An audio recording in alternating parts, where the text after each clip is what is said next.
नमस्कार, मैं हूं पूजा सिंह और आप देख रहे हैं हमारा उत्तराखंड का ये खास बुलेटिन। चलिए रुक करते हैं उत्तराखंड की कुछ खास बड़ी खबरों का। ऋषिकेश में लक्ष्मण झूला रोड पर स्थित गुरुद्वारा हेमकुंड साहिब यात्रा में सीएम धामी और राज्यपाल गुरमीत सिंह पहुंचे। मौके पर कैबिनेट मंत्री सुबोध उनियाल, विधानसभा अध्यक्ष ऋतु भूषण खंडूरी, विधायक प्रेमचंद अग्रवाल और रेणु भिष्ट सहित कई संत और वीआईपी मौजूद रहे। बता दें कि सीएम धामी हेमकुंड यात्रा के पहले जत्थे को हरी झंडी दिखाकर रवाना हुए। साथ ही वहां पहुंच उन्होंने क्या कुछ कहा, आइए आपको सुनाते हैं।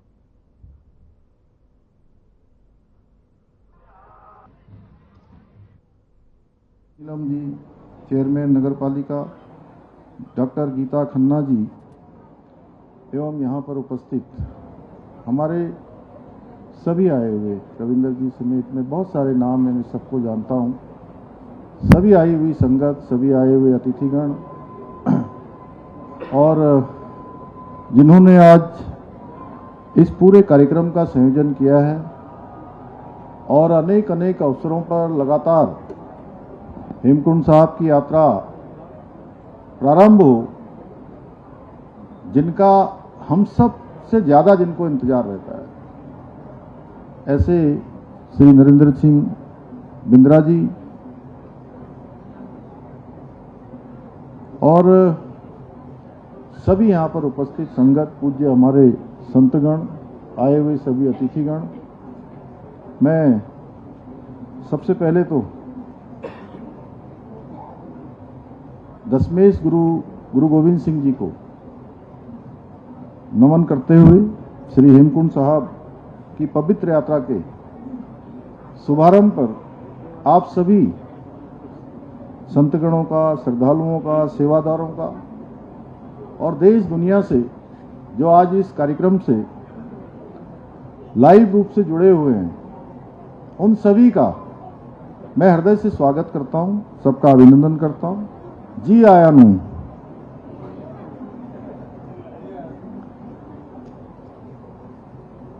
ये मेरा परम सौभाग्य है कि आज मुझे श्री हेमकुंड साहब की पवित्र यात्रा के पंज प्यारों की अगुवाई में पहले जत्थे की रवानगी के इस ऐतिहासिक अवसर पर आप सभी श्रद्धालुओं के बीच हर वर्ष की भांति इस वर्ष भी यहां आप सबके मध्य आने का शुभ अवसर प्राप्त हुआ है।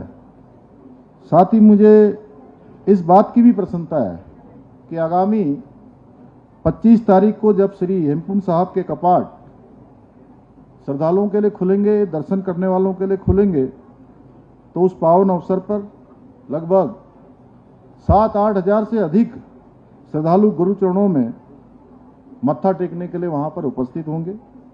मैं आज के इस अवसर पर पंज प्यारों की सेवा में संलग्न हमारे सभी सेवादारों का, सभी संगत का, संतजनों का, सभी इन व्यवस्थाओं से जुड़े हुए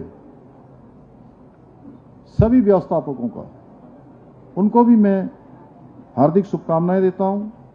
साथ ही गुरुद्वारा श्री हेमकुंड साहब के मैनेजमेंट ट्रस्ट के बिंद्रा जी समेत सभी सदस्यगणों को बहुत साधुवाद देता हूं, जिनके सतत प्रयासों से और सेवा भाव के कारण ये यात्रा प्रत्येक वर्ष अनेक चुनौतियों के बाद भी सुव्यवस्थित तरीके से प्रारंभ होती है और संपन्न होती है।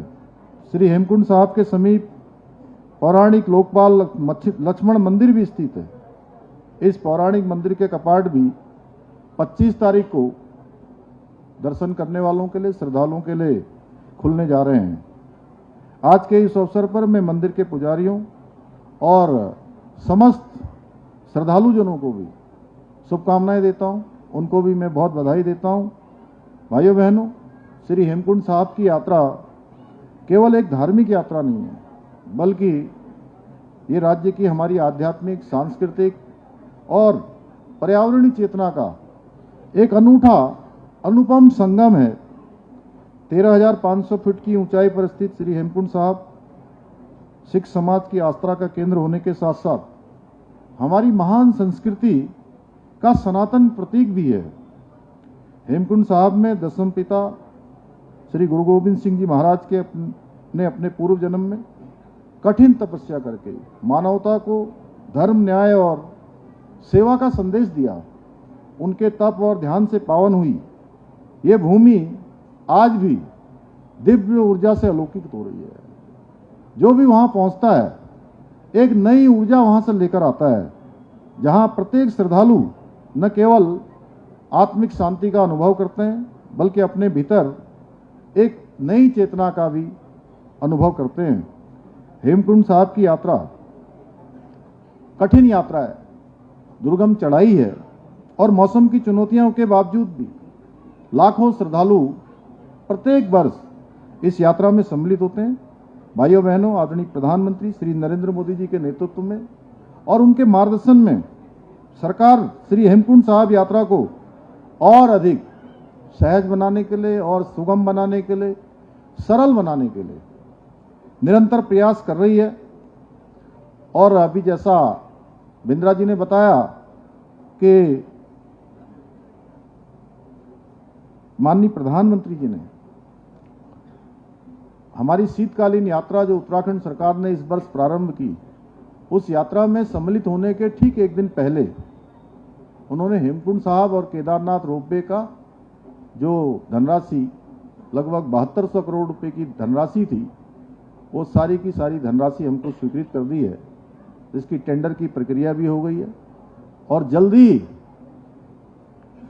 आज जो यात्रा कठिन होती है, जो शारीरिक रूप से कमजोर होते हैं या हमारे बुजुर्ग होते हैं, उनके लिए यात्रा अत्यधिक कठिन होती है।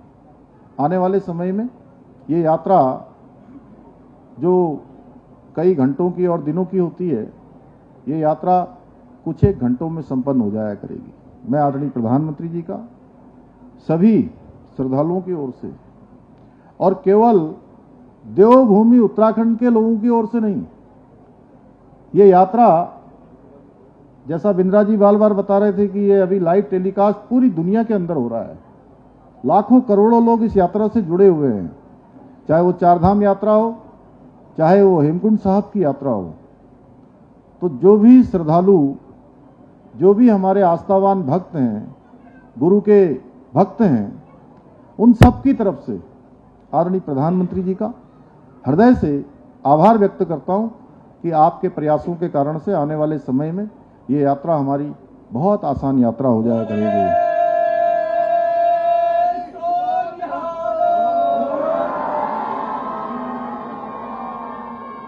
हमारी सरकार द्वारा इस वर्ष भी हेमकुंड साहब यात्रा के कुशल संचालन हेतु जहां एक और गोविंद घाट में बैली ब्रिज का निर्माण किया गया है, जैसा बिंद्रा जी ने बताया कि बहुत जल्द हम वहां पर डीपीआर बन चुकी है और स्थायी ब्रिज का निर्माण भी बहुत जल्द हो जाएगा।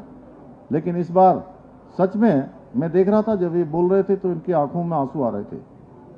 अश्रुधारा इनके आंखों के अंदर थी, उसको इन्होंने पूरी तरह से नियंत्रण में किया हुआ था। लेकिन मैं जानता हूं ये बहुत वहापों में थे उस दिन जब इनका मुझे फोन आया था और बोले कि इस बार यात्रा कैसे होगी, पुल गिर गया है। मैंने कहा जो भी यात्रा में आता है या गुरु घर में आता है या यहाँ हम लोग प्रत्येक वर्ष इस यात्रा के संचालन में मैं और आदरणीय राज्यपाल महोदय यहाँ पहुंचते हैं, तो सच में आप सब लोग बुलाते हैं हमको, आप केवल माध्यम बनते हैं।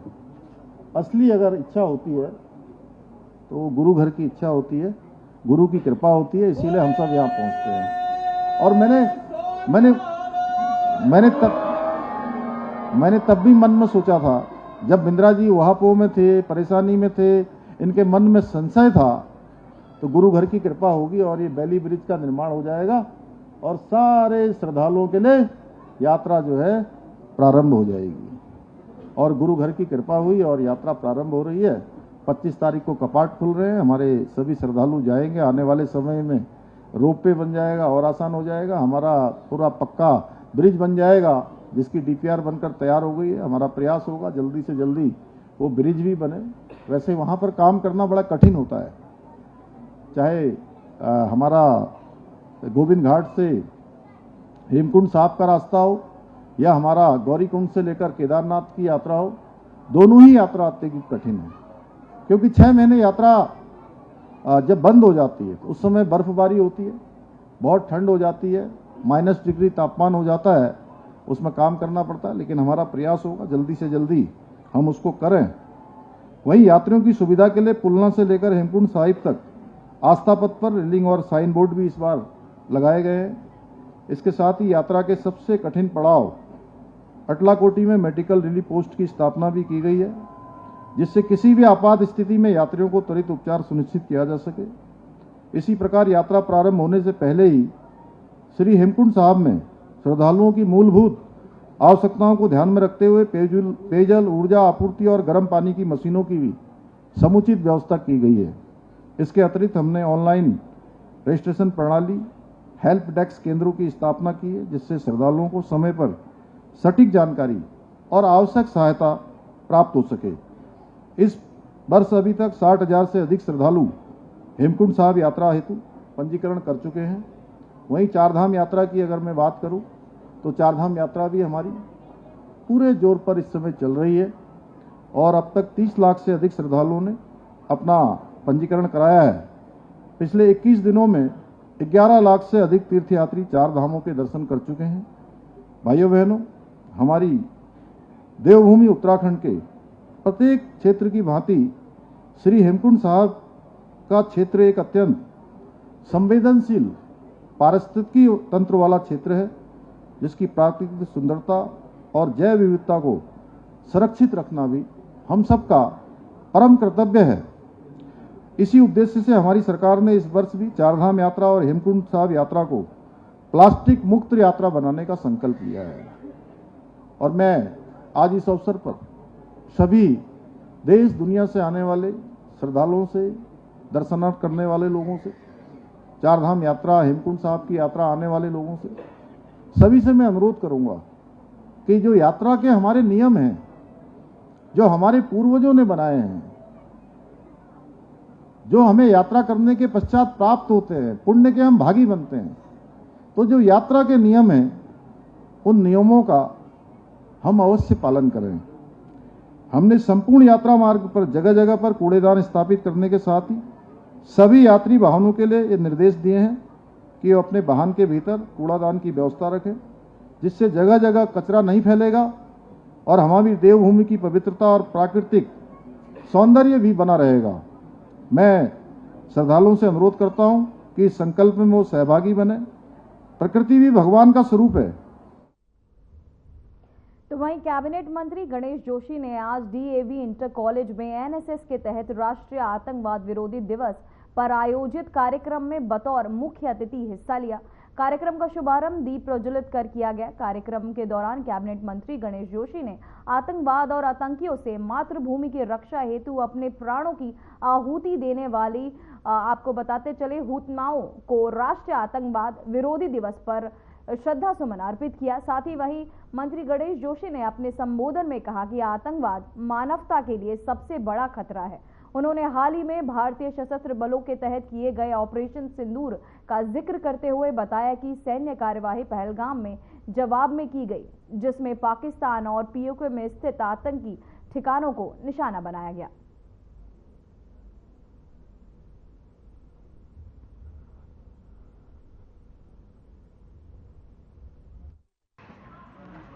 के दिन को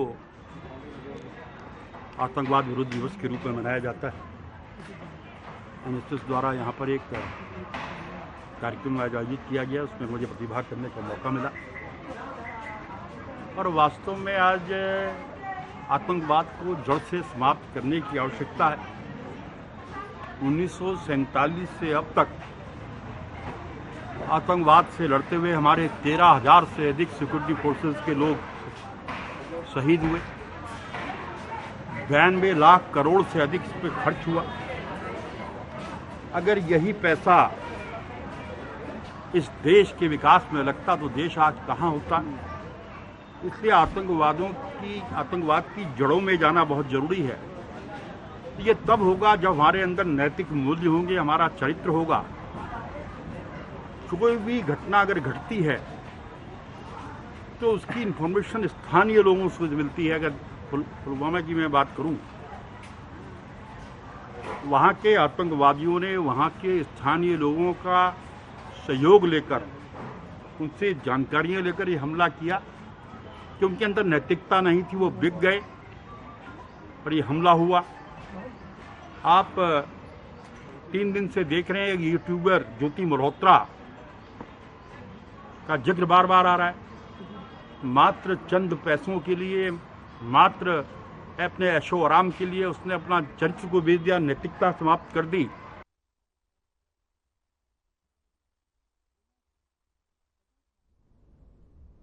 तो वहीं उत्तराखंड की राजधानी देहरादून में HIV संक्रमण से चौंकाने वाले मामले सामने आ रहे थे, जिसे मीडिया ने अपनी खबर में प्रमुखता से उठाया था। देहरादून के जिला अस्पताल कोरोना नेशनल में 1622 मामले HIV के रजिस्टर्ड हुए हैं और अस्पताल में उनका इलाज भी चल रहा है। इसको लेकर बीजेपी के राज्यसभा सांसद नरेश बंसल ने कहा कि मामला जनहित से जुड़ा है और जिस तरह से मामले बढ़े हैं ये चिंताजनक है और इसके लिए जनता में जागरूकता के अभियान चलाए जाने जरूरी है और नशे की बढ़ती प्रवृत्ति के चलते भी ये मामले बढ़ रहे हैं।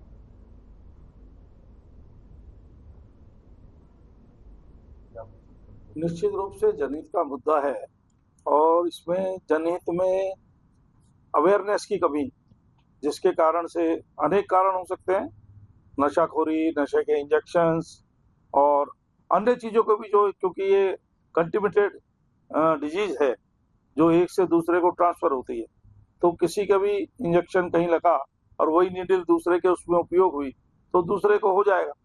तो इस तरह का इसके लिए अवेयरनेस की आवश्यकता है और संसद में भी इसका प्रयास करेंगे उठाने का इस मुद्दे को, कि सारे समाज को इसके लिए जागरूक होने की आवश्यकता है, क्योंकि ये सामाजिक बुराई है। समाज में जिस प्रकार का रहन सहन, जिस कारण से जिन जिन कारणों से HIV होता है, वो कारण सब सामाजिक हैं और सामाजिक अवेयरनेस उसके लिए आवश्यक है। उस पर सरकार भी काम कर भी रही है और तेजी से काम करे।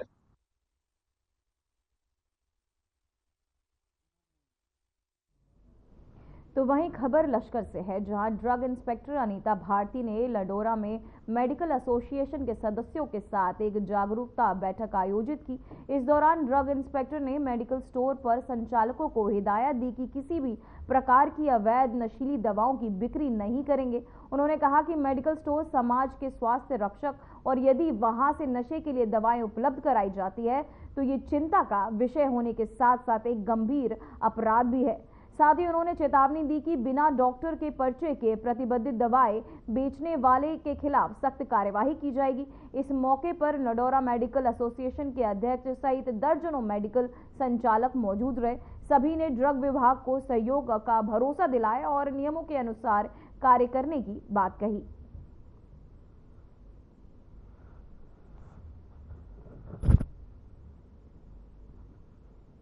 लडोरा मेडिकल एसोसिएशन द्वारा भी यहाँ पर जो मीटिंग रखी गई है, मेन उद्देश्य यही है कि जो है लोगों को जागरूक भी करना है और लोगों को समझाना भी है कि जो है दवाइयों का जो है किस तरीके से क्रय विक्रय करना है। खास करके नार्कोटिक दवाएं जो अक्सर मुझे मिसयूज होते हुए नजर आ रही हैं। दुकानों पर भी जा रही हूँ तो लोग जो है नार्कोटिक दवाइयों का रजिस्टर मेंटेन नहीं कर रहे हैं। कई बार बता रही हूँ, मैं वीडियोज के माध्यम से बनाती हूँ, मैं दुकानों पर विजिट करने के माध्यम से बताती हूँ। कहीं ना कहीं लोग अभी इस चीज़ से इसको समझ नहीं पा रहे हैं कि हमारी एक छोटी सी लापरवाही कई लोगों की जिंदगियां बर्बाद कर सकती है। तो आज यही उद्देश्य था कि इन लोगों को कुछ दवाइयों से जुड़ी हुई जानकारियां देना।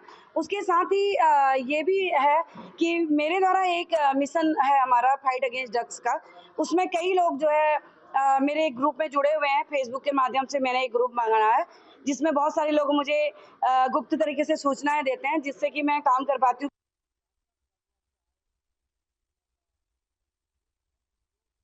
तो वहीं उत्तराखंड मदरसा बोर्ड ने मदरसों के सिलेबस में ऑपरेशन सिंदूर को शामिल करने का फैसला लिया है। वहीं इस फैसले को लेकर बयान भी सामने आने लगे हैं। रुड़की के लश्कर में बसपा विधायक मोहम्मद शहबाज ने मदरसा बोर्ड के इस फैसले को नादानी बताया है। विधायक मोहम्मद ने शहजाद से कहा कि ऑपरेशन सिंदूर कभी आपको बताते चले कंप्लीट नहीं हुआ है और मदरसा बोर्ड के निर्णय को ऐतिहासिक बताना वह नादानी समझते हैं। उन्होंने कहा कि निर्णय सरकार लेती है, ना कि मदरसा बोर्ड, इसलिए पहले किताब छपवाएं और ऑपरेशन सिंदूर कहां से शुरू हुआ है और कहां खत्म हुआ है इस बारे में मदरसा बोर्ड को बताएं। इसलिए मदरसा बोर्ड ने जल्दबाजी में हवा में फैसला लिया है जिसको वह कुछ नहीं समझते हैं। जो चीज़ अभी तक कंप्लीट नहीं है उसके निर्णय को ऐतिहासिक बताना मैं तो एक नादानी समझता हूँ।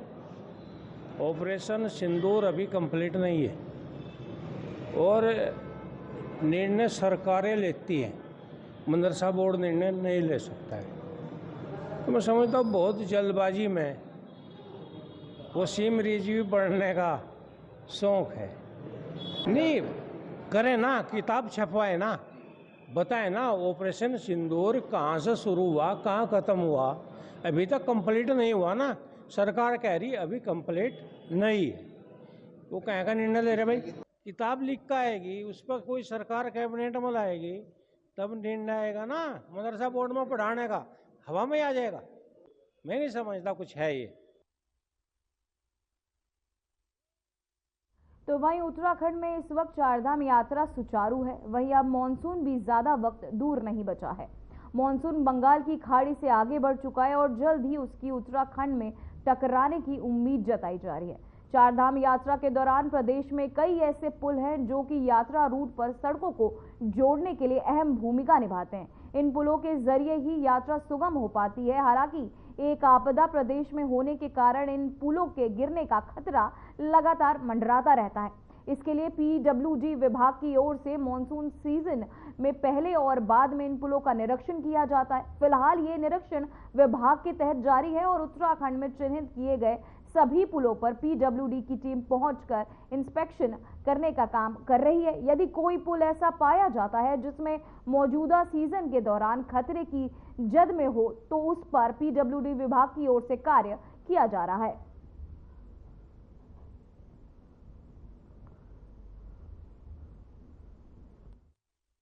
जो भी हमारे पुल हैं, हमारी सड़कों पे जो पुल बने हुए हैं उनको साल में 2 बार हम लोग इंस्पेक्ट कराते हैं अपने सक्षम स्तर से। तो एक बार मानसून से पहले किया जाता है, एक बार मानसून के बाद किया जाता है। तो मानसून से पहले वाला किया जा रहा है, उसमें जो भी इश्यूज आते हैं, किसी पुल में अगर कोई रिस्क होता है या कुछ होता है तो उसको हम लोग करेक्ट करने की कोशिश करते हैं। और अगर कोई ये लगता है कि ट्रैफिक नहीं चलाया जाना चाहिए या एक सर्टेन भार से ज़्यादा का ट्रैफिक नहीं चलना चाहिए तो उसको हम लोग रुकवाते हैं उसमें।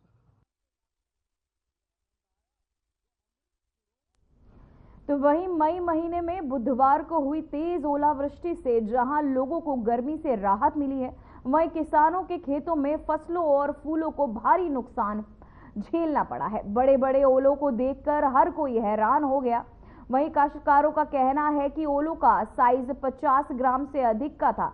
इनसे कारों के शीशे, होम स्टे की छतों पर लगे, वहीं सोलर पंप और पॉली हाउस तक के आपको बताते चले छेद हो गए हैं।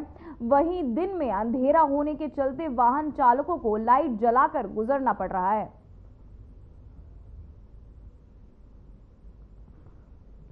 बारिश से लोगों को मिली गर्मी से राहत, परंतु उसके ही चलते किसानों के खेतों को भारी नुकसान झेलना पड़ रहा है। तो वहीं उत्तराखंड में लोगों को गर्मी से राहत मिलने वाली है। बता दें कि मौसम विभाग ने 26 मई तक बारिश की संभावना जताई है। बुधवार को भी कई जिलों में तेज हवाओं के साथ बारिश हुई।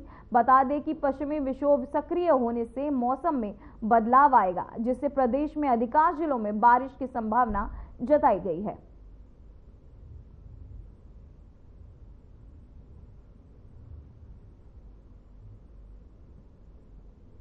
फिलहाल खबरों में बस इतना ही। देश और दुनिया की तमाम खबरें देखने के लिए बने रहिए हमारे साथ। नमस्कार।